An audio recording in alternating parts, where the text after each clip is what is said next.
Ladies and gentlemen, how are you doing on this sunny and beautiful fall afternoon? I am coming to you live from Foxborough, Massachusetts. As you can see, I am at Gillette Stadium, site of many Pittsburgh Steelers horrors over the years. It's usually not a good thing when Pittsburgh Steelers go to New England to play the Patriots, but we'll get into a little conversation here in the next hour. But I kind of feel like today it's going to be a little bit different. Also, is Gillette Stadium backwards behind me? I think it is. No, it is not. I don't think so. Not on my screen. Oh, okay, cool. Whatever. That's a pretty bad intro for my co-host here, but I got distracted by what I thought were backwards letters. Gage, how you doing? How you feeling this Steelers Sunday morning? I'm not super confident. I'm not coming in, having it be, dreary and stormy and whatnot. At the end of the day, if we're 2-1 or if we're 1-2, it's not a massive difference either way. I mean, I know people talk about the mathematics, and if you go down to 0-3, you have like this amount of percentage. We're not really in that boat, so regardless, win or loss, I think it's a long season. But if you're asking for specifics and how I feel about the upcoming game, I feel like we're in a little bit of trouble. I feel like the Patriots. Obviously, they don't have Belichick as head coach anymore, but I feel like Vrabel understands what the Patriots are and should be and kind of molds them in a similar fashion, always playing disciplined, hard-nosed, power football and whatnot. Maybe not power, I know he does. Anyway, and so point being, you're such a Vrabel guy. You've been like this forever. He fits your idea of what a coach should be, right? In some ways, he's definitely a good leader of men. He's kind of molded in a similar vein to Mike Tomlin, I would say. I think that a coach needs to have a solid idea of both offense and defense and has an idea of what he wants the vision of the team to be. And I think that Vrabel definitely fits in that archetype. And I think that with them, unless they come out sloppy and undisciplined, which is very un-Patriots-like, I expect them to... If we go down by 10 points, by 13 points, this could get ugly quickly. Yeah, it could. But it also could be a case of I kind of see this like as a team, as a point where the Patriots are kind of like in year one of something here, and like respect to that, but most of the time over history, one of the things that Tomlin has done a pretty good job of is handling those situations. Although admittedly it's gotten less good in recent years. The Shane Steichens, especially with younger coaches. Yeah, the Shane Steichens of the world and stuff have given him a lot of trouble. But I do think generally speaking he does a pretty good job of that. He's usually done a good job against Mike Vrabel. I mean, we had some epics with them in 2020 and 2021 that were, I thought, in commentating them, some of the best games, that I had seen, like that we'd ever done, like covered on 5-Star Matchup. Like they were like slobber knocker games, like one play here, one play there, kind of turned the whole game. But I did think that, and it's really hard to have that with games that are under 20 points. That's true, and I do think So I mean, I think Tomlin's done a good job against him. And I also just kind of feel like I have a little bit of confidence today in Rodgers. I just think, I think you're going to see a refocused offense, not to be Mr. Aaron Rodgers, but I do think, I think he's been a lot better through 2 games than people are giving him credit for. I thought he, frankly, was pretty good last week. And I thought that loss had nothing to do with him, to be honest with you. Even all the amount of pressure that he was getting and stuff. I mean, I am feeling very much like 2020, 2021 Roethlisberger, where I'm sitting here saying, okay, yeah, maybe he's not Josh Allen or Patrick Mahomes, but he is the least of their problems. Like, the least of their problems. He's getting the ball where it needs to go. And that simple baseline of, like, being able to just, like, hit a guy, that throw he made to Warren. Convert 3rd and 7. Yeah, was it 3rd and 7? The one where the long play, Whatever like the it was. long, it was like 65 yards. The one where he like didn't score, and you're like, God damn it! And I think it turned into the interception, did it not? Yeah, I think so. Yeah. Yeah, and so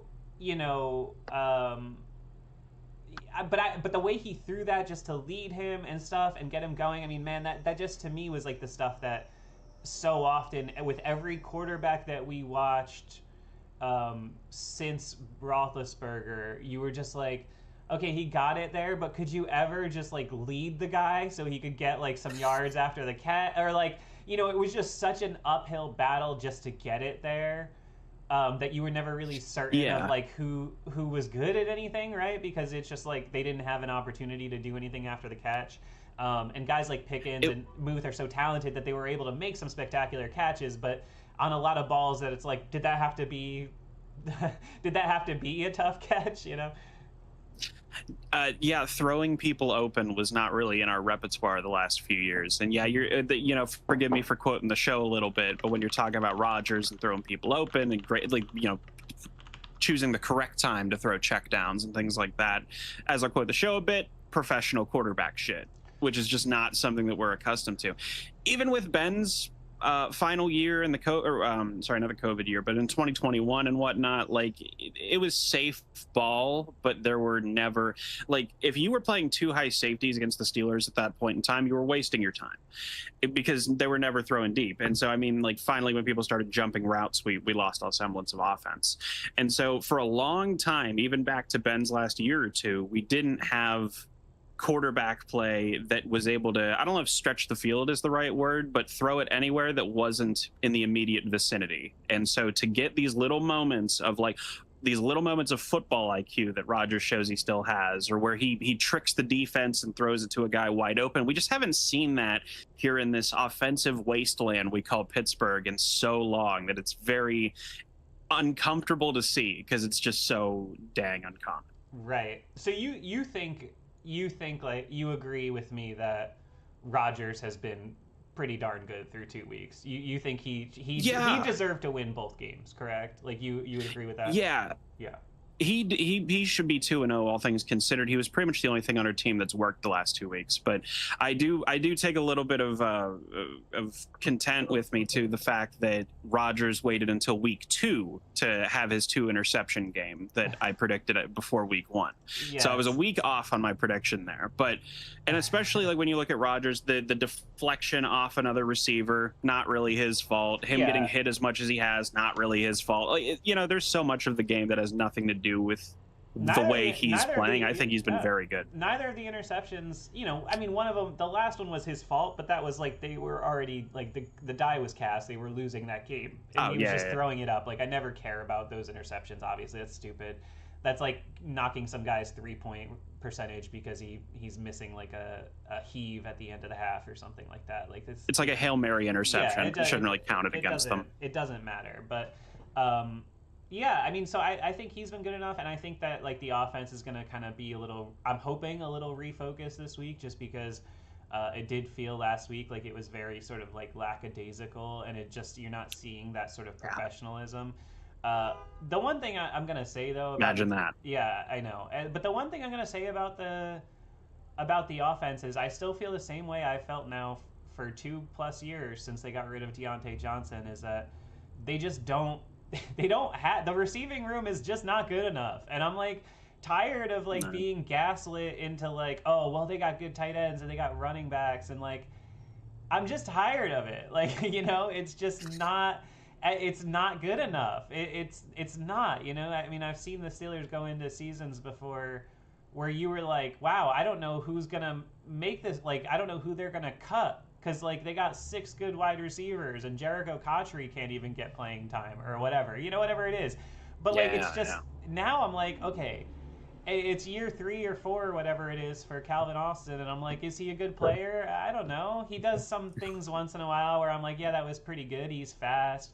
But have I ever consistently, felt like, oh, that's a guy who's like Oh, making he's a yeah, contributor. he's making a difference out there. Like, no, he's pretty much a replacement level player in my opinion, and that's not like trying to trash the guy. It's just I think he's a great person to have as your third best wide receiver, but I don't think he's Yep. good enough to be your second best wide receiver. Not in this day and age. You look at, I mean, I'm just teams like, the Vikings or the Bengals or whatever. Not everybody has to have Jamar Chase and T Higgins, but is it such a bad thing if you've got, I mean, look at the Buccaneers. They just keep drafting wide receivers. They just got that rookie this year who's like crushing it, and they still got Mike Evans and Chris Godwin. I mean, I feel like they've had 7 ACLs replaced between them. Keenan Allen is still out there. He's crushing it. He's crushing it on the Chargers. He was sitting there for anybody to sign for like almost nothing. I mean, come on. I don't know. At some point, you just gotta. Our answer to that was Robert Woods, who was like a number 2 receiver. What, 10 years ago. 7 years ago? Like, I don't know, man. And it kind of never worked out for him in his number of landing spots in the first place. Because remember, he went to like 3 or 4 different teams before he finally figured it out. He was okay with the Yeah. Rams, I feel like. But yeah, I don't know. And as far as having decent wide receivers is obviously massively important in today's day and age in the National Football League. There's no debating that. I'm not as upset with that as it appears you might be, because between DK, who's a solid number 1, he's still fine. He's still got juice left. He may drop it. He may be essentially our Deontay Johnson replacement, but I'm not super upset about it. Between him, Calvin Austin, who's a solid contributor, call him a number 3. You're probably right on that. He's a James Washington level, if you will. He's one of those guys who we just kind of bring in and swap out and replace every couple of years.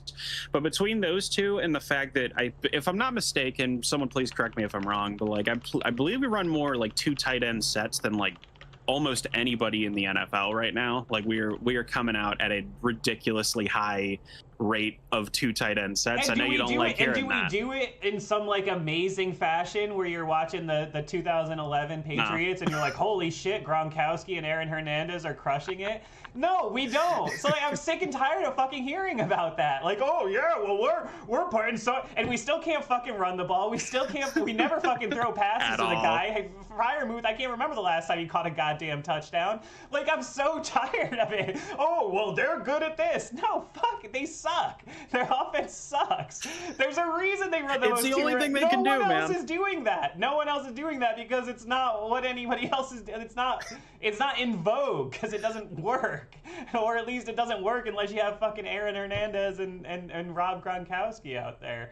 Now I'm gonna get censored. Don't forget it. Yeah, I'm gonna get censored for talking about Aaron Hernandez. I'll get them down, dude. Who cares? All right. That's fair. Wait, I'll let you go. I'll go. Shout out real quick to It's Juju, who dropped $2.99 super chats. Hell yeah, appreciate you. Be like It's Juju. Drop a snarky comment. George Pickens, we're good. Isaiah Hodgkins is here. Be like It's Juju. Thanks for hanging out. Shout out Colin Coward. Yeah. Anyway, go ahead. Sorry, I didn't want to interrupt, but I didn't want to let those hang too long. Oh man. No, that's fair, but I'm not gonna lie, that threw me off terribly. I'm sorry. I was just getting all jacked up about the 2 tight end thing and Arthur Smith and the whole receiver thing. You were talking about Calvin Austin and stuff. Yeah. It's pretty much what they do. I mean, that's what Arthur Smith does, and I think that's why Mike Vrabel liked him in Tennessee, because he was doing the same kind of thing that he wanted to do. 2 tight end sets, not utilizing receivers nearly as much as other teams and whatnot. But the problem is that you need a decent run game for that. We currently have none. Whether it's the injuries or the fact that just nobody's getting a hole. Nobody's getting any real time in the pocket. The line kind of makes or breaks this team, and right now it's slowly breaking our team. And I don't think that Arthur Smith coming out in 2 tight end sets is really the issue. I don't even really think that our wide receiver personnel is the issue. I think all this boils down to the line, where as a series of dominoes. How does football work? Like, where you have a solid line, now you can run the ball. Oh, you can run the ball, now you have time in the pocket. You have time in the pocket, now you have play action. Like, just everything opens up through that line. And as long as we don't have a line, we will continue to look like we do, where Aaron Rodgers does literally all of the heavy lifting for us. Right. I mean, that's just, they haven't shown any ability to to build a line. Like that's what's really crazy is that, this is like what I was like talking about on the show when I made the Lost episode this week, which is what I feel like I've been talking about now, like the whole time I've been doing this show. I really do feel like a broken record, where I'm just like, oh yeah, well they're investing in the line and they're picking good players that are gonna fit their system, and you say that about both sides, and it's like they're not good though, like they're not good, and like why I hate to always be picking on Isaiah Loudermilk or something, but I just look at that and say, like, why is Isaiah Loudermilk still on the team? Like, like, aren't we like supposed to be like the Eagles? Like, aren't we supposed to be finding guys in the 5th round that are like really good at what they do? I don't understand what's happening. And then the offensive line, it never seems to get better. Does it feel any easier to run the ball? I mean, for as much as people talked shit about Bruce Arians not running the ball, obviously he was just running this little like shotgun pop gun offense because Penn had limited mobility and limited arm strength, and the line sucked, so like whatever. But I still felt like the last time that we like effectively were running the ball like efficiently was probably 2018 when James Conner was playing those first like half of the season before when Le'Veon was sitting out or whatever. That was the last time I was like that. I felt like, wow, it was easy. Like they were clearing holes and now it's just like, God, I feel bad watching Jaylen Warren play sometimes because I'm like, man, it's just like, boom, into the brick wall. And then they get a guy like Kenneth Gainwell, who's just a classic like example of a guy that Tomlin saw like kill him last year, and so he was like, oh, that guy's a free agent, I want to get him. Oh, he must be really good. Yeah, and he just does not, to me, I look at it as the guy who does not fit what they need, because he's basically a Jaylen Warren. Like, why would you, like, if you're thinking about like a third down back kind of guy, Jaylen Warren is that guy, all right? That's like that's what he's cut out to do. So he doesn't replace Najee's ability. And this rookie that they drafted, obviously it's like early, so like whatever, I can't really talk about that other than him making like maybe one of the worst football plays I've ever seen in my entire life. And it happens almost every year. Can we talk about that, please? Like, how does that happen almost every year? Every year or two? Anybody go back? Does anybody remember the Gunnar Olszewski toe tap? Does anybody remember the couple times we've let balls go into the end zone and let them recover for touchdowns? How are we still making the same mistake over and over and over again? I'm trying so hard not to swear right now because it drives me up a wall because it keeps happening, and nobody, like, we run into a brick wall, go, wow, that hurt, and my nose is broken, and then we run right back into the brick wall. It's say something. I'm losing my mind. Well, the thing about it is that people love Danny Smith and they think he's like a really good special teams coordinator, and he is really good at certain things. Like we very rarely get kicks blocked. Like, the operation always kind of gets done well, and obviously with our team structured the way it is, Boswell is like the most important. Like that has to be perfect. Like whenever they pick a punter, like whenever there's a battle in camp, one of the things I always point out is like a lot of you guys just don't know like which one Boz is like, no, this guy's better at holding, like, because that's probably a pretty big part of it. You know what I mean? Like that's arguably more important than the punting. Like if one guy is a great punter, but Boswell's like, I don't like the way he does this, that matters more. And so, I don't know. I lost my train of thought there with the punters, but he is, and like you said, he's great at designing blocks. Like he gets a ton of block kicks every year, so that's good. But that thing with Caleb Johnson last week is just, it's unforgivable. You can't have a guy out there playing that position if he doesn't know that. I mean, how simple is you have to field the ball? Like that's not a complex thing to remember. You have to field the ball or else it's a live ball. Kickoffs have always been that way. That's what I didn't understand when people on Twitter and stuff that day were like, oh, well, it's the new rules are so confusing and how complex could they get and whatever. And I'm like, It doesn't matter. Nah. It's always been that way. It's always been that Yeah. way. If a kickoff is like a kickoff is a live ball, like that's why do you think they have onside kicks? Like that it's a live ball. If it goes between 10 yards and the end zone, it's a live ball, and it's always been that way. So, which, by the way, do you see how they're turning that into yet another excuse for them just not knowing the rules for the trillionth year in a row? They like, well, it's their fault for changing other special teams, right? I mean, man, like, can we just own up to like not, playing correctly for once? It's always got to be, well, it started snowing, like there wasn't another team playing in the snow that day. You know what I mean? Yeah, I know. And a lot of that. It's, so I mean, like, I don't know. I'm over the Caleb Johnson thing. It is what it is. It happens. Okay. But it just, you can't have that happen, right? And also, like, moreover, the insistence on just like having a bad, slow running back, like, returning kicks. Like, I feel like I'm taking crazy pills. Like, I feel like when I see, like, their return game, and I felt this way... Gary Russell. I felt this way Tomlin's whole career. He is obsessed with putting a running back at kick returner, and no one else does it, unless they're, like, really good at it. Like, what are you talking about? This is what... No one else does this. And I just don't, like... No. I don't get where it comes from. Like, last year, wasn't Jalen Warren doing it, right? I think he was. I think so, yeah. I just don't understand the thought process there. But I do have to say, not in his defense, because they have to play the game and coach the game, as it's constructed.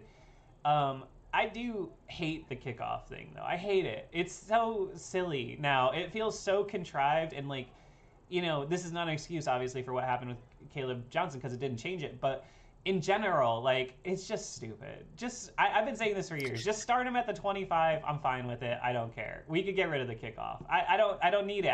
And now a lot of teams are getting, these kickoffs are going to the 35, 40 yard line a lot of times. I'm like, I hate that. That's limiting offense, though, because now you don't have to put together. I don't know. I don't like it. I like the idea that they've tried to keep it a part of the game, but I don't think it matters. Just get rid of it. I hate that they're like they always talk about moving the starting field position up more and more. I really detest that. I understand it's to encourage more scoring and whatnot, because nobody likes watching 7 to 6 games. But I thought that the 25 was actually kind of a nice happy medium a little bit, because you only need, 3 first downs or so, and you could maybe start talking about field depending on how many yards you got. Yeah, and so, I mean, like, that felt fine, but now they keep wanting to push it farther and farther. It's like, okay, you want to just start at an opponent's field position now? I don't really get that part. But in terms of the kickoff thing, I mean, really the only thing I see that I see how they've restructured it, but from what it appears to me, tell me if I'm wrong, it just seems like they're trying to limit the amount of guys running 30 yards and slamming into someone full contact. That's why they're so close together and they can't move until the ball passes them. And I don't mind it. It feels like you and everybody else and Steelers Twitter and all that, feels like everybody hates it, but I kind of oddly don't mind it one way or the other. I feel like if Devin Hester or prime Cordarrelle Patterson had these rules, they would have set the NFL on fire even more than they actually did in the special teams department. But I'll be honest with you. I don't seeing guys go 30 yards across the field and clobber into each other, and then you got to worry about carting both of them off the field. I don't really mind the current kickoff rules, to be honest with you. I hate the starting field position more than I do the layout. Well, I agree. I mean, I agree totally with you. Like, the whole like idea of making it safer and not clobbering into each other.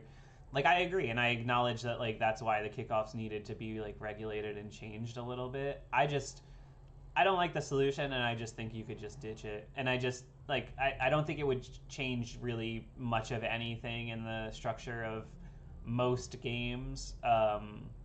They copied somebody to do this layout. What is it, like the USFL that does it, or was it the XFL that does it? I can't remember. Yeah, it was it might have been the new version of the XFL. I'm not really sure, but I mean, whatever, it's fine.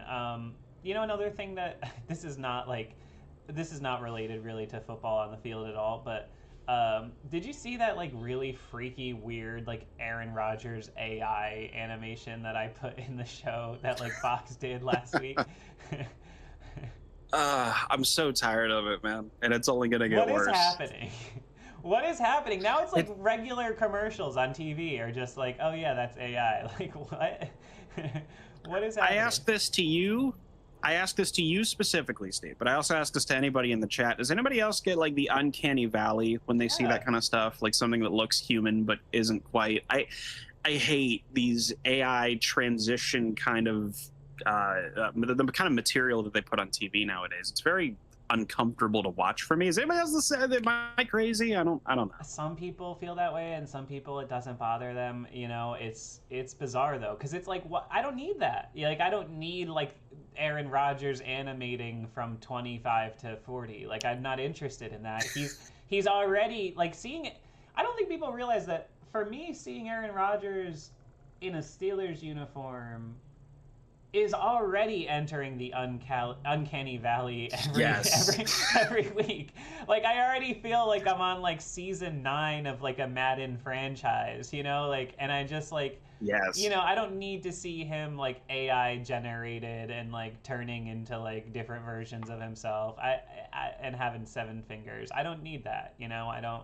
I'm good on that. I don't know what's happening. Or what did it say? Pittsburgh Stellar or something like that, because the Steelers logo didn't quite didn't quite morph correctly. Know. Draw a hand, and then I'll be impressed. Computers, all right. Like my router's gonna like autonomously shut off right now just to spite me. And were you talking shit, Steve? Yeah, I could see it happening now. Pittsburgh Toddy says some folks have AI girlfriends. Yeah, like Manti Te'o, remember? He was the original guy. Poor Manti. Pour Manti. God bless him. That's gonna be so brutal to have that happen in like public like that, I was gonna say, like, all he did was he got catfished, but it was like the most public and most like vicious catfishing of all time. God bless him. I feel terrible for him. Yeah, I know, it's horrible. Yeah. Well, back to the Steelers, because people, believe it or not, do expect us to talk about actual football when we open our mouths on the internet. Yeah. So like, I mean, I'm liking the Steelers today. I just kind of feel like this is one of those games where they're gonna come out and it's gonna be like a half of just like really like 13-10 kind of football or something like that. And then I think in the second half they'll probably like force a turnover or something on Drake May, and I think Rodgers will capitalize and kind of get them to that 27 to 30 point kind of thing, and just kind of I don't know. I guess I'm gonna. I've had so little comfort going into Steelers games, in recent years, that like in a game like this, I'm gonna take a little comfort in being like, I just gotta believe that our veteran quarterback is gonna outduel a young guy in year 1 of something. I just kind of like the way you would feel with Ben. And like, yeah, he's gonna just beat Colt McCoy. You just feel like he will. And that's kind of just how I feel. That's fair. I'm halfway with you on that. So my general prediction for the game is I think that it's gonna be, we're going to go down by a couple scores early, because I think it's going to be a lot of dudes running wide open, because it tends to be how it goes. But I think that around halftime, maybe a little before halftime, but in that general time frame, they're going to start to adjust finally. They're going to do the halftime thing, because that's usually what's happened in recent games, is that we go down big, but we figure it out at halftime and at least stop the bleeding. So I think that'll happen. I think Rodgers will get us close. I think that it'll probably be, I don't know, we'll call it like 24-21, 27-24, somewhere in that general range. I think we'll come back and make it a game. But between the Patriots offense, with McDaniels is pretty good at dealing with Tomlin's defense most times. Not when he's the head coach of the Raiders, but in other cases. Between that and their defense, which I think is better than people think, I think it's going to give us just enough issues to trip us up, and I think we're going to go to 1-2. Wow. Well, their defense is really good. I do know, though, that I believe Christian Gonzalez is out, who's like definitely their. Oof. That's brutal. I think he's their only inactive, scratch, unhealthy player.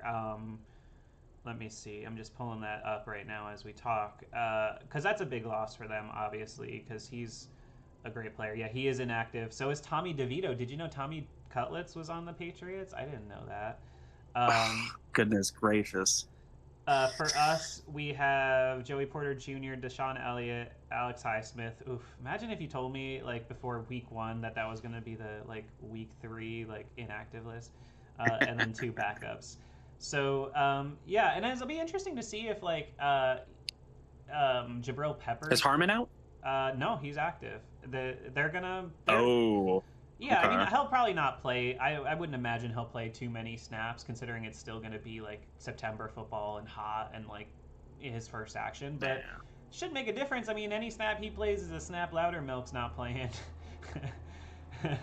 Yeah, it's something. You take your wins where you can get them in that department.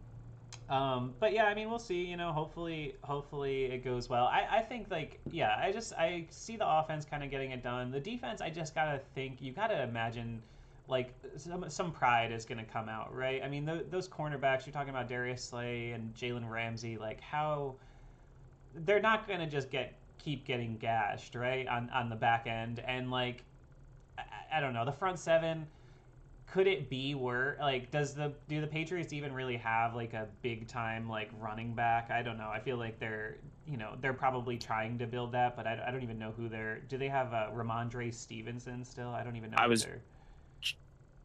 Yeah, I was just gonna say they have Ramondre, and Ramondre's pretty good. I know that they lost the other guy they were working with to the Texans a couple years back, but I know that actually Ramondre just had like a pretty big game like a week or two. It was kind of like one of those remember me kind of things. So I would actually like look at Ramondre because not only is he a good runner and he can still read the line well and whatnot, but he's also a decent enough check down valve.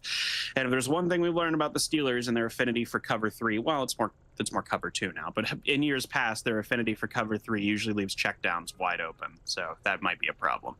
Yeah, I mean that's I mean that's always a problem with them is they've continued to play like that's a thing that's crazy too though. Again, like it's kind of the same thing as what I was saying about the offense where you're like, well, they play a lot of two tight end sets, so there's not that much room for wide receivers. The offense, everybody's like, oh yeah, they play so much cover three, they do this, and I'm like, okay, so they're putting everybody like deep on the back end of the defense to prevent stuff getting over the top, and they give up more plays over 20 yards than any other fucking team in football. So like, what again? What are they doing? Like, what are they doing well? Because if they're running this defense and it's not allowing them to stop the run, and it's not allowing them to like tackle the catch or whatever, I mean, then like, what are we doing? I mean, and I think like it does feel like we're another couple games away, a couple bad games away. I hope it doesn't go this way, but I think we're a couple bad games away from the Terrell Austin thing really becoming like a Matt Canada kind of thing, because it's not good enough. But the thing is that wouldn't change anything because, as we all know, Tomlin is kind of the architect of the defense. So I don't think it would change anything, but I do think if you have a couple more bad games like this, you are going to start getting like a groundswell of people wanting him to be gone. I mean, we see it in our Discord server. He's easily the most complained about person, right? I'm tired of it. I'm tired of hearing about Terrell Austin because is Terrell Austin a good DC? No, I wouldn't say so. But I don't know anything about football compared to any NFL head coach, so I don't have the right to say that really. But in my opinion, I don't think he's very good, and I also think that he's doing exactly what Mike Tomlin wants his defense to do. And that's my big like hang up is that I remember someone in our chat a couple days ago, or maybe it was the last episode of radio, where someone says that Mike Tomlin doesn't want any coordinator that knows more than he does, so he always has a fallback guy. And I think that's kind of true. You know, it was fire Matt Canada, and before that it was fire Randy Finkner, and before that it was fire Bruce Arians, and you know it was fire Terrell Austin, and before that it was fire Keith Butler, and like we always are out of position regardless of coordinator. We're always unprepared regardless of coordinator. And there will always be a fallback guy that we can complain about while nothing actually changes at the top. It does feel like I have thought about this a lot since it happened, which is it does feel what was the first year that Peyton Manning went to Denver? Was that 2012 or 2013? One of Yeah, I them, think so. right? And I remember we played them week one. It was like we played the Broncos the first game that Peyton Manning was their quarterback. And nobody knew what to expect out of him, like physically. And I remember that it was also, somebody call me out if I'm wrong, but I believe it was also the first game that we had in the post Dick LeBeau era, and I think Keith I was Butler, gonna that say was we his, just got rid of Dick. yeah, and that was Keith Butler's first game as DC. And I remember just the feel of guys running around like not knowing what they were supposed to be doing, and the way that Peyton Manning was just completely dissecting them. Uh, and I just feel like that has kind of set the tone of this now decade plus of the Steelers, It's never gone away. post Tomlin's like initial assistance, which is that I just haven't really felt like any of them have done a particularly good job at the job. Like, and I Mhm. just I think that when you look at the defensive performances now in aggregate over the last decade of one and done playoff games that we've had, it's bad. It's terrible. I'm tired of hearing, oh, this person's hurt, this person's hurt. In the NFL, you get to the playoffs, a lot of teams are without their starting free safety, and their out their best pass rushers hurt, and like, it is what it is. I, That doesn't mean you give up 48 fucking points to the Browns like at home. You can't do that. You just a bad game in the playoffs is saying, oh, we gave up 31 points to Baker Mayfield. You can't give up 48. Like that's just not doing a you good can't be enough job. defensively dominated at every turn and then say, "Oh, it was a bad game." It hasn't been a bad game every year for 10 years. And it's very, very, very frustrating because they have this ability to play so well in the regular season, and then come playoff time, they just completely revert back to I don't even know what kind of form. I don't think it's a coincidence that like who's the greatest who's the best offensive coordinator Mike Tomlin has ever had? Bruce Arians, right? Not even really close. Who's the best defensive coordinator? Wait, no, go ahead. I'm sorry. Offense, I just would say I think you could argue Haley. I think that arguably the offense achieved more under Todd Haley than Bruce Arians. I think there's an argument. I don't think there's an argument with defense, but I will say I think there's an argument there for offense. Okay, you know what? That's fair. We can call that a toss-up. Who's the best defensive coordinator he's ever had? Dick LeBeau, right? Yeah, Not even close. And does anybody think it's weird that we just kind of keep our coordinators keep regressing? Does that? I don't know what the getting worse deal is. and worse, and just like the offensive line coach, it just gets every year. It's like why is this still the guy? Pat Meyer gets hyped up as a great O-line coach. I hear it from a ton of media and sources and people in the know. Where is it? I don't know. It's bizarre, man, because it just keeps you look at what he's accomplished on paper, and he had a pretty bad offensive line as the offensive line coach in Carolina. Um, I don't know, what is he doing here that's so great? Is it really like, not everybody's going to be Mike Munchak, but do you remember when we had a line with Mike Munchak, and they would actually show the offensive line coach like on TV? People would be like, wow, the Steelers offensive line is so good because they got Mike Munchak, and they'd like show him walking around and stuff. I don't think Jim Nantz or Tony Romo could pick Pat Meyer out of a lineup. And quite frankly, I'm a Steelers fan who talks about them every day on the internet for the last 6 years, and I couldn't pick him out of a lineup. I don't know what he looks like. Um, you know what I mean? Like, and that's I'm not saying like that reflects like necessarily how good you are as a coach, but the guy just, yeah, it doesn't seem like he's doing a good job. They keep drafting people that are, by all intents and purposes, like high quality draft picks, and it's not feeling like it's getting any better, and it's not getting any easier. It always feels like, oh yeah, that pocket's about to collapse, or the run is just like you're going right into a brick wall. I watch other teams do it against the Steelers, man.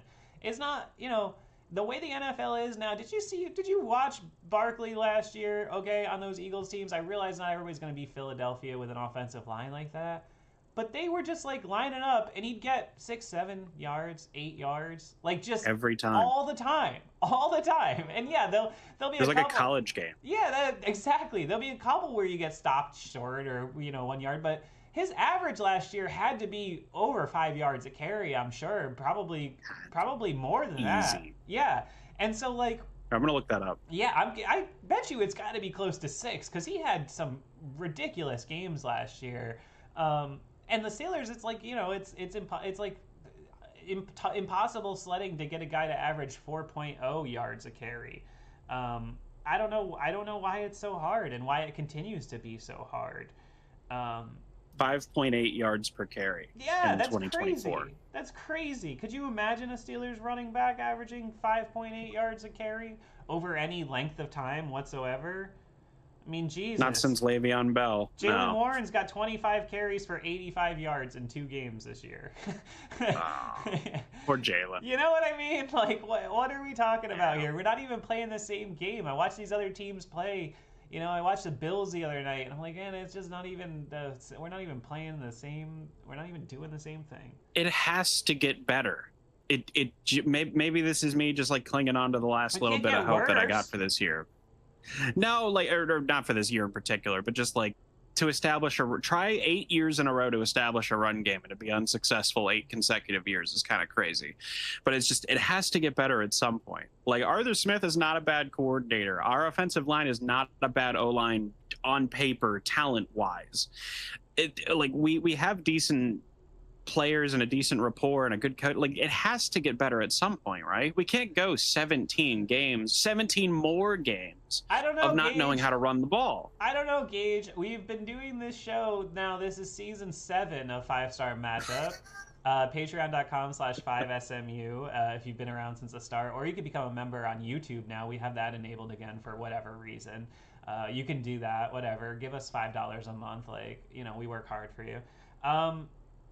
I don't know, man, because we've been doing this show for 7 years, and we're still talking about the same damn things that we were talking about in 2019 and 2020. I'm looking at Jalen Warren's stats, right? Because we're talking about it. Week 1, 11 carries, 37 yards, 3.4 average, long 9. Week 2, 14 carries, 48 yards, 3.4 yard per carry average, 9 long. Come on, it's the same thing. He's on pace for 900 yards receiving, but a lot of that's because he had a 65-yard catch. But like, you know, what are we talking? Like, he had the exact same stat line against 2 completely different teams, averaged the exact same yards per carry. I mean, it's just, there's nothing. I mean, look at Najee's stats over his whole career here.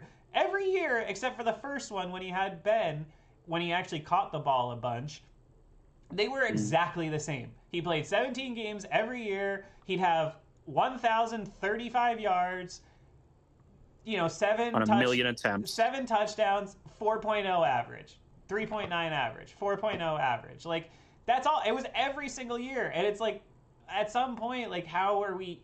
It's actually amazing that they're continuing to, like, generate the exact same outcome, right? Like, like you would think at some point that things would, like, there would be an outlier somewhere. I mean, I remember the only reason Najee got to 1,000 yards, I think, in that 2021 season was because of that run at the end of that Browns game. You remember that? Ben's last game at Heinz Field, and he broke like a 50-yard touchdown to seal the game or whatever.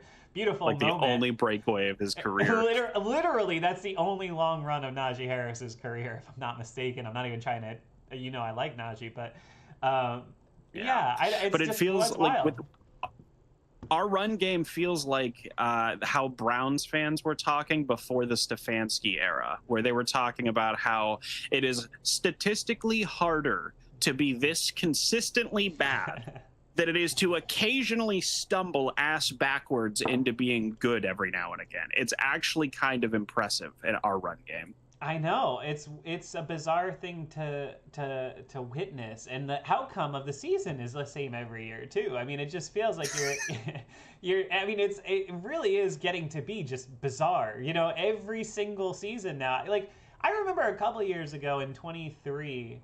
You know, 22 there was a lot of uncertainty because we had drafted Pickett and we got Trubisky, and so we were all kind of like, I don't know what's this going to be like. But in 23, there was a lot of positivity. Like, we all remember that was like the last time we went like into a season super excited, and because the 6-2 finish for Pickett and the game-winning drives, everybody and the preseason, of course, was just magical, and everybody remembers that. And, you know, that was when we all learned our lesson. Like, no, the preseason still doesn't matter. Do not trust the preseason under any circumstances. And he was terrible and like whatever. But we did go into that season being like, wow, I think if he could take like a step forward, like, you might really see this as like, you know, this team could actually be better now and they could really have a chance and like whatever. And that obviously didn't happen. But I mean, just going into every single season since we've been doing this, I'm like, yeah, I don't know, they'll probably win 9, 10 games, and so on and so forth. I want to say Julian Mack asked a question. I'm scared to admit this, but TJ seems to be aging, and Miles does seem to be the better player now. Are y'all worried about TJ? Okay, so I want to say, like, I don't think it's that TJ Watt is aging or becoming any less good of a player. No. No, I think he's still a really great player, and I still think he's capable of going on like a momentous run. I mean, people forget still last year he was having a great year, and his stats tailed off at the end of the year. So now it's like, oh, he's been 6 games without a sack or something like that. He's still TJ freaking Watt, okay, man? Like, JJ Watt was still good when he was on the Cardinals, okay? It was still like, like, okay, that's still that's still JJ Watt out there. And TJ's not even close to that yet. He's only 31 or something. So I don't think that that's the case. I think that what has always been the case is that Myles Garrett is just he's a more powerful player and always has been because he's more of a defensive lineman, whereas TJ is really more of a linebacker. And so they're just like kind of built different. And I think Myles Garrett is always going to have impacts on games because he's an absolute freak of nature. TJ Watt is not a freak of nature. TJ Watt is a tremendous player, and he's one of the best players to ever be a pass rusher in the NFL. But he's not an absolute freak athlete. There's a reason Myles Garrett was unquestioned #1 pick in the league. I mean, you just look at the guy; he's a fucking freak. Yeah, no, and the fact remains that like here's what I hate about this, because right now at this current moment, is Myles Garrett a better player than TJ? I'd probably say so. It's a little hard to argue right now. But that's the thing, is that over the course of TJ's first, 5, 6 seasons, whatever it is, he outplayed and outperformed Myles Garrett, if I'm not mistaken, every single year. And if not, it was really close. And the fact that the second that TJ starts to taper off, the fact that he's probably approaching the end of his prime, if not reached the end of his prime, or whatever have you, he's 31, just, you get what I'm saying there. But the fact that the second that he tapers off even a minute, that the national media pounces on it and says Myles Garrett equals best player, just drives me nuts, because you guys didn't give the credit to TJ for outplaying him for probably the vast stretch of the first number of years of his career. But the second that he starts to taper off, now it's Myles has always been better, and it drives me nuts. Yeah, I hear that. I mean, I just think it's not really a relevant, comparison, other than the fact that they're both pass rushers that play in the same division. Like, so I mean, they're both great players. I think the Steelers' defense is just not well put together. That's what I was saying, 20 minutes ago, which is like, they just don't do a good job. And you can look at like the run game, like the charts when they show you like where all the runs went and stuff, and it's absolutely ridiculous how high of a percentage opponent run plays go to the left side, and it's because they just don't run at TJ Watt, and you can see the rules that they have with these option plays. Remember the playoff game against, the Ravens, where Lamar and Derrick Henry were just running these option plays the whole game, and remember TJ Watt just constantly crashing into the quarterback and just not regarding the running back at all. Clearly, that's how they're coached. Clearly, that's how they're coached. I mean, that's not him just going rogue and being like, okay, I'm going to smash the quarterback every time. Like, clearly, that's what he was told to do. And clearly, that's what he was told to keep doing after it was becoming immediately apparent that it was not working at all. And so, I don't know. I can't really, blame the guy. It does feel like this defense has really gotten figured out by the rest of the league since the second half of last year. Not that I even thought they were really spectacular the first half of last year. I thought they played, to their, what they could do. But I haven't felt like this has been a great defense really probably since, maybe 21 or something. They've had some great players, but they have made increasingly less game-changing plays outside of TJ Watt. Significantly less game-changing plays, I think, in the last few years. I think the last time I was comfortable, this isn't directly what you were talking about, but the last time I thought we had an elite defense, like a true championship level defense, was the 2019 Mason and Duck year. And they were good in 20. a lot of people talk about. They were good in 20. They were just Sure. 2020. They were decent. They were decent, but it wasn't quite the magic that 19 defense was. Agreed. And especially because it was the TJ and Bud breakout year. Not TJ's breakout year, but the duo of them doing a lot of numbers together. That was the first year where you would say he was one of the best players in the league, for sure. Okay, yeah, and so, it just feels like everybody talks about 2017 and how big of a missed opportunity that was. In my personal opinion, we were never going to get past New England with that Sean Davis-led defense. He wasn't led by, you know what I mean. But 2019 is the one that kind of sticks with me a little bit because had Ben not get injured. Can you imagine how much better our team would have been with Ben had that injury not occurred with that defense? That is a championship level team. And it feels like that's the time we had a real window and it just wasn't to be. I agree with you. But the one argument that I'm going to make about that, this is such 5-star member berries right now. This is so funny to be talking about 2019. But the one thing I will say about that, though, is a big part of the reason that defense became a game-changing defense and like a championship caliber defense was because of a trade they made right after Ben Roethlisberger got hurt for Minka Fitzpatrick, and they never would have done that if they still had Roethlisberger. It was bold even for them. You think so? Totally. There's no no way. They did it because they felt like it was an option, they got the option to get a really high caliber secondary player that they coveted, clearly. But I also don't tell the team not to tank too. But I also don't think if Ben had ever like not gone through like a season, like an injury like that where you now questioned, okay, what is his future? Is there a future? There's no way they would have spent a first round draft pick in the middle of the season to get a player like that. I don't think so. I think they did it solely because they knew that, like, okay, the only chance we have here to like make something out of this season is if we just go all in on D, and they did, and that it paid off. So I don't think about it that season because of Ben getting hurt is so much a part of the story of what that defense accomplished, because they had to play balls out, and like they just did. They went into every game being like, we gotta win this shit. Just like so many of those games with those, 2007 to 2012 Steelers. You go into a game with Charlie Batch or Dennis Dixon, and you see the pride that the defense has of like, we're holding these guys to fucking 9 points. Give us 10 and we're winning. Like, you know what I mean? And like that, you just, that's what that 19 defense embodied.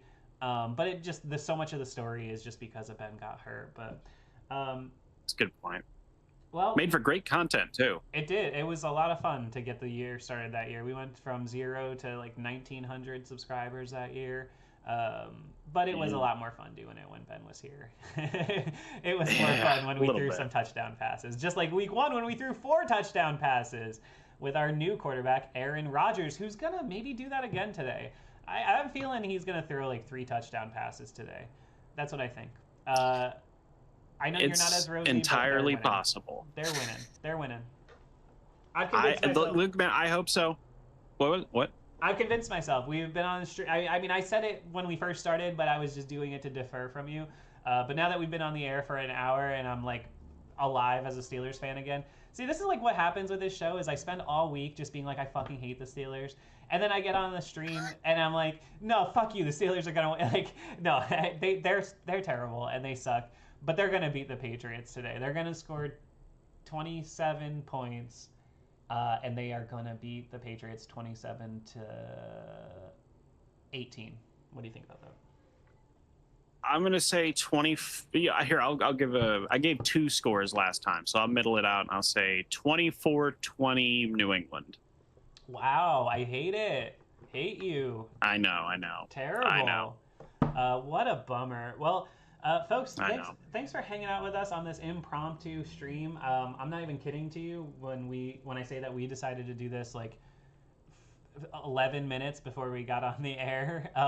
Yeah. It was fun. I had a good time. Yeah, I did too. I hope y'all guys did. Gage, anything you want to leave the folks with before we leave? I don't know. Okay. I guess we'll see. This is another. It sets the tone. I think this is another game that can potentially set the tone. The early season, I always like to quote Belichick on this because I think it's a really fun point. Is he would always say, "I never know what kind of a team I have until at least mid-October." At least mid-October. So we got a long way to go. The season is a long, long, long, long road where it's not how you start, it's how you finish. So let's see how this goes, and let's see if we can maybe lay the blueprint for a better year. In terms of outro stuff, I'd like to say you can follow me at Contend. You can follow all my MMA content at Contender MMA. You can follow my Yu-Gi-Oh content at Gage Ryan Video, and you can follow myself, Steve, Steel Flyers, Frayne, and the rest at 5-Star Matchup. Awesome. Yeah, I agree with what you said. I think that this is a big game to kind of set the tone for the season and what it's going to be like, and what standard you're going to set for yourself. This is a game that, like, inevitably, if you lose this, you are going to be looking back at it and saying like, damn, I just wish we didn't lose that game to the Patriots in week 3, because this is very likely a team, like, if they do take a step forward with Vrabel at all this year, that you might be battling for a wild card spot. Like, very well might be battling for like a 9-8 or 10-7 wild card spot if that's where you end up. And you very well might end up like, that head to head might end up mattering a lot against this team. So I think the Steelers show up today. I think they come out with a little bit of juice, and I think they exercise some Gillette demons and get the job done. At least I hope so. This is the game that's gonna set the course of, did we enjoy September or did we hate September? If they lose today, we're gonna hate September, and if they win today, it's like, all right, 2-1. They play again next week, but at least they're 500 even if they were to lose. But if you lose today and you're gonna go into next week being like, oh man, now we're 1-3. Next week is Ireland, isn't it? I think so. I know it's coming up. Yeah, I think it's next week. I haven't even. I should know that. Remember when I just like knew what the Steelers were doing when I actually tried at this show? Yeah, they play at 9:30. Whenever we were actually a Super Bowl contender. They played at 9:30. They play at 9:30 next week. So yes, that's the Ireland game. That'll be fun. I hope they win that one. That'll be really make my job a lot easier. I get to start 3.5 hours earlier. Yeah. All right, folks. Well, let's hope I have a late and exhausting night making a beautiful show for you tonight. And we will catch you down the road on the next edition of 5-Star Radio. Adios. Also, patreon.com.